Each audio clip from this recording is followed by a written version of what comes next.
Okay. Now I would like to talk about some empirical questions. Well, though I won't directly start it with Feng and He, but rather I would wanted to talk something about what is also presented in Kim's paper about when to apply which types of demand system.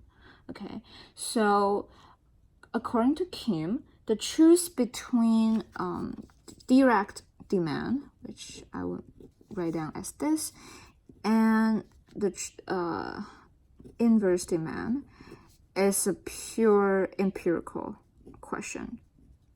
It is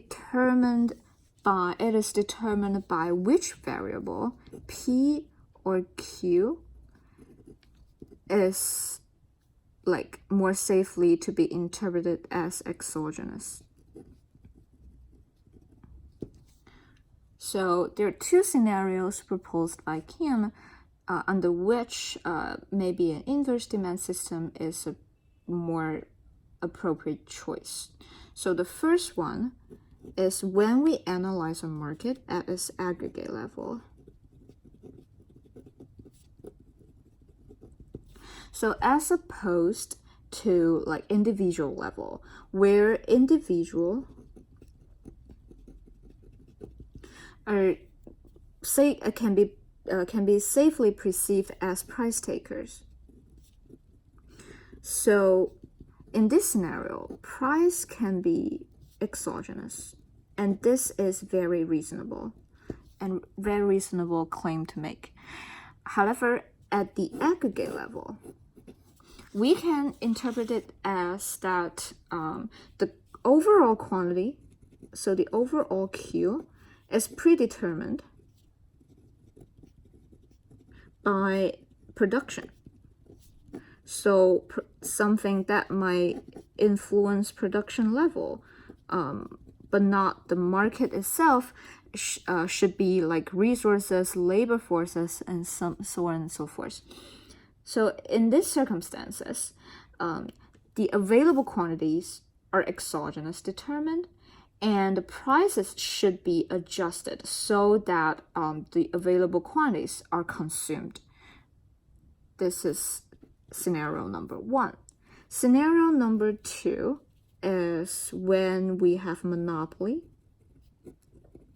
or in other words, non-perfect competition market.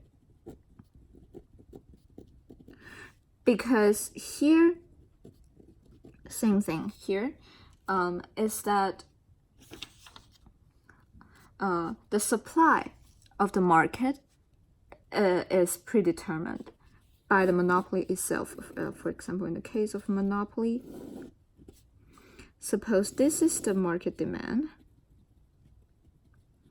and for the monopoly itself, it actually faces its marginal revenue and its marginal costs. So the level of supply that the monopoly wanted to make for the market is determined by its marginal costs rather than the market demands, right? So in this case, it would be better to interpret the Q as exogenous, and then market prices is just gonna adjust to it. Okay, so this is the two scenario proposed by Kim.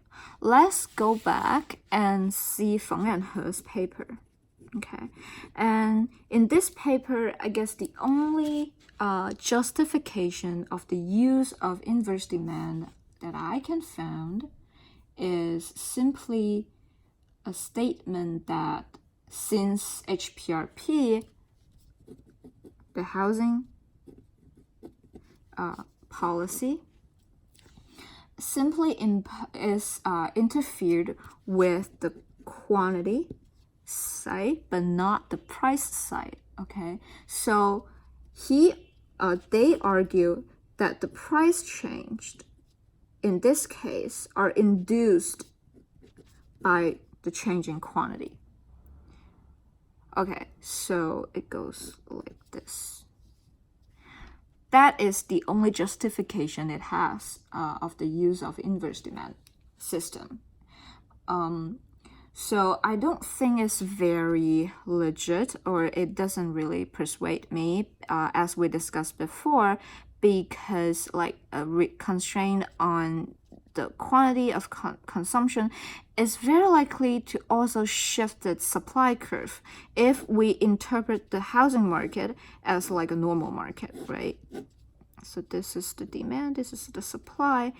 Like a policy shock might not only shift the demand, but also have something to do with the supply, right? So that would still be a problem for us to answer.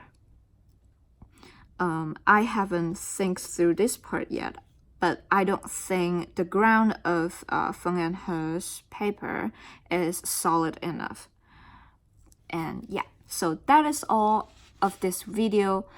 Thank you very much, and I would really appreciate any feedback from you or any mistakes that I might have made. Let me know what you think, and thank you. Have a good day. Bye.